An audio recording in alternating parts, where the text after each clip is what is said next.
Hello, I'm going to give you guys a special look on the inside front lines from the California wildfires through the eyes and the camera phone of my son, Jeremy, so stay tuned.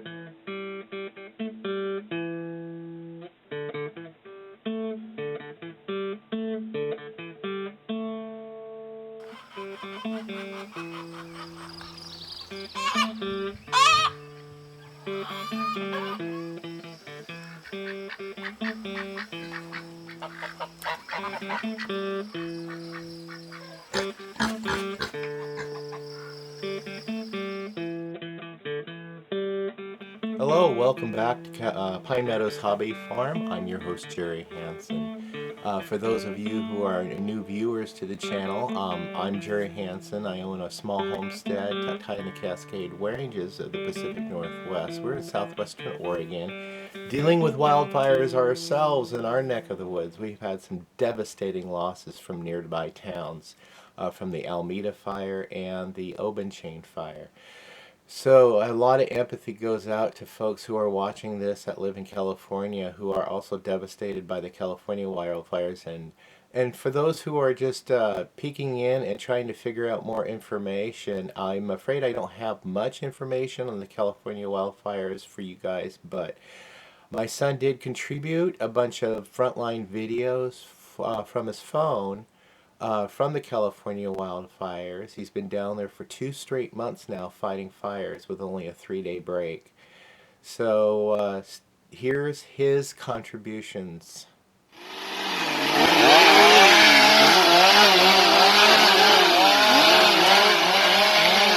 have a spot fire here at the top of the hill. Okay, we're coming up this rock. Rock doesn't burn, but the duff does. We gotta clear this stuff off the rock. That's my tool, the Pulaski tool. Always the first in line. Scratching line. Everybody else will follow.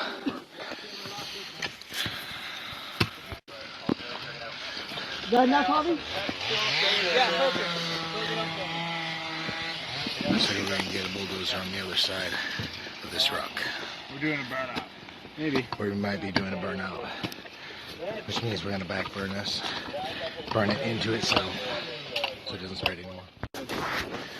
Pay attention. There's a better look at that snag. See how it's got split in it. It's getting ready. Could fall at any time, but luckily it's still a danger to the line, but Avi, less of a danger to that us. tree back there is on fire. Yeah, There's a tree back I there. didn't know if that was part of it or not. There's already a spot in the line. That's a hazard in case fire is hot. Burns uphill. Brush over that. But we've got an engine hose on it. They're going to put out the fire. And here is our hero, a bulldozer in action. Cutting line, fire line to stop this fire.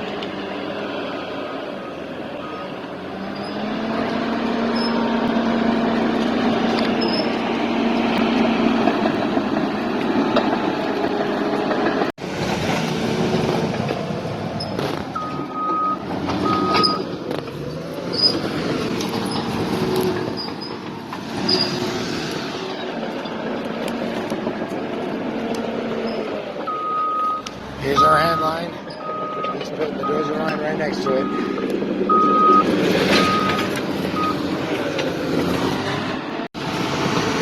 This is the first time I have actually witnessed a bulldozer putting in dozer line. And you get to witness it with me.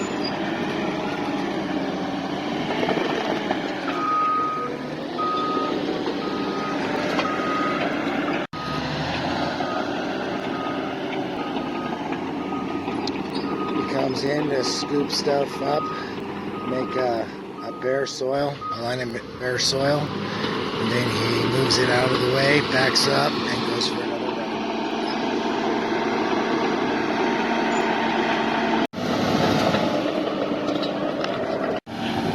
I thought the trees were going to go bye-bye, but apparently he went around them. Not a bad idea. Uh-oh.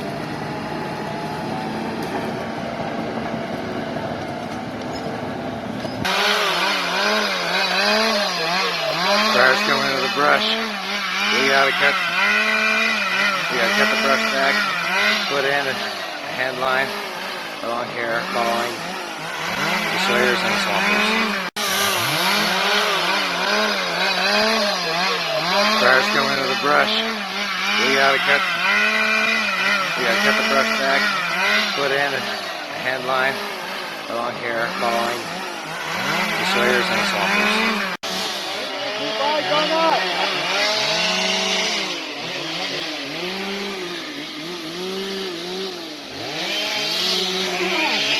We're stuck behind the sawyers. They're cutting as fast as they can. We'll put in a hand line. I gotta return to putting in a hand line now.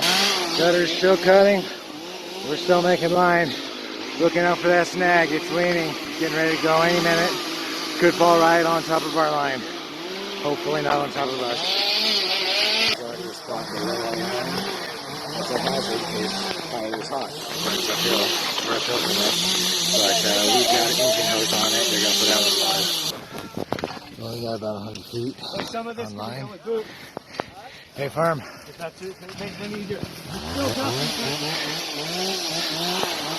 Fire's growing. It's getting through there. It's probably about 2 acres by now. I had to switch tools because this stuff you can't exactly get very easy with a Pulaski.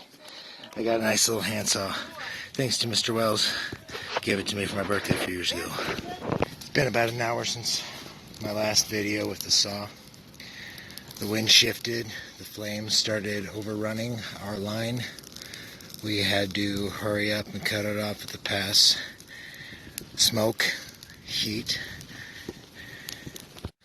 It's been an hour since the last video with the saw. Since then, the wind shifted, the flames and the smoke overran our lines. We had to hurry up and catch it before it spotted hot ash, smoke, and flames. Make for miserable to work in. Thank goodness another crew came in just in time. A hose came in behind them. We got some water to put on the front to cool it down. This is not the greatest line. Of course, it is not the greatest ground. Lots of rocks, lots of duff, years and years of tree litter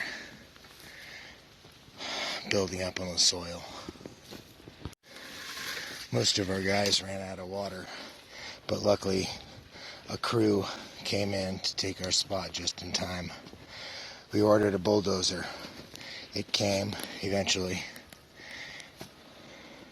We also got the hose, as you see, laid before me. The hose we used to put water on the black edge to cool the fire down. Oh, that was a welcome sight. So was that other crew that came in and finished our line for us. Boy, are we tired.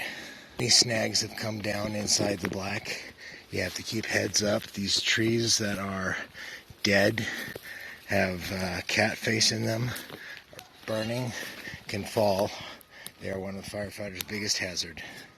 What I am currently doing is patrolling the line to make sure we have no spot fires outside the line. Even though we cooled the edge, wind can shift and still spread embers over into the green. That's what we're trying to prevent. We cannot prevent that. Well, we cannot prevent embers from going into the green. We can at least try to catch it before it gets too big. Now this fire, when we found it, was only a quarter of an acre. It is now approximately 2 acres. 2.5 hours later. So I just learned one of my crewmates had a near-death experience just a few minutes ago. One of those snags, burning tree. It began to fall right as he walked by. It missed him by 2 feet, and it splashed him with embers. It also splashed embers into the green, got the green on fire. This here is a squad boss that got hit in the face by the stray hose. This is our dozer operator. He's checking out the ground because, as you can see, we've got a lot of rock ledges here. This was so I think he's going to turn around and go back the other way. We've been on this spot fire for about 4 hours, and just as I'm walking down the hill to tie in to take care of a slop over another one, This pine tree right behind me started torching and throwing embers, possibly across the line. We are right on the line. This is potential spread. We had to get line around that slop over. The slop over, the fire actually jumped the dozer line, created another slop over, which looked like it grew to be about an acre, maybe two. But this is our last day. We're supposed to be coming home tomorrow. Everybody's ready. There's a burning snag right on our line down there. It's getting ready to fall. We're waiting for it to fall so we can put some line around it because it's going to fall into the green. We're not going to get in the green because, well, it could fall at any moment. Safety first. We had a snag come over the line. It was not the snag we were waiting for. We're going to go ahead and take this one down.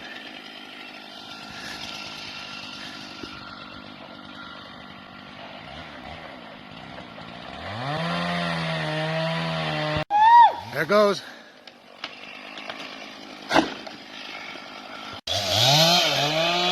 We would have had two slop overs. We got no time. I also learned with that 17-acre slop over we had yesterday, there was a whole community right on the other side of this hill. We potentially saved that entire community by catching the slop over. That's a good feeling. We have a medical right now. Sounds like a tree came down and struck a young man in the back. Don't know how bad it is. He's code yellow. We got a stretcher down to him, and I'm staging myself to see if I can't replace anybody who's tired so we can get him up the hill and get him to the hospital.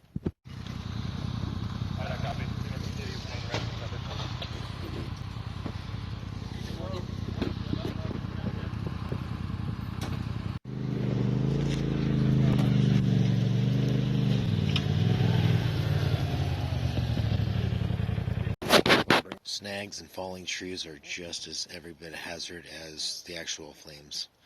We did have an injury. A snag came down and struck a young man in the back. He's okay, but he couldn't move his arm very well.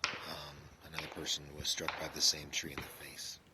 Okay, now we can get a better understanding of what it's like right there up close and personal with the fires, and in some areas how quickly they move and how quickly they don't move. But the dangers that these firefighters are exposed to, yes, on rare occasions, some of them don't make it out. It's really sad, and I worry about my son all the time. But these frontline heroes, man, they're making great efforts at saving communities. In fact, my son was just sharing with me on Facebook last night how he and his crew went and ran back after the fire jumped their line. They ran back and created another line and was able to hold the fire back and then save an entire community from being devastated by these wildfires. I think he's around Santa Clarita, California is where he's at, but he's been popping all over California. So I want to thank you guys for joining us and tuning in and watching this presentation. Again, my name is Jerry Hansen. I'm host of a YouTube channel. This one, we post to Facebook, Pinterest, Reddit, Blogger, Tumblr. We're on LinkedIn. And you can also find two episodes of our family and myself actually getting tested with our wildfire evacuation skills on the reality TV show shown on Discovery Channel called Homestead Rescue. We're in Season 2, Episode 2, which is in reruns. We're also in Season 6 on a special episode called Savage Wilderness. The first one is called Honey, I Torched the Homestead, so check those out.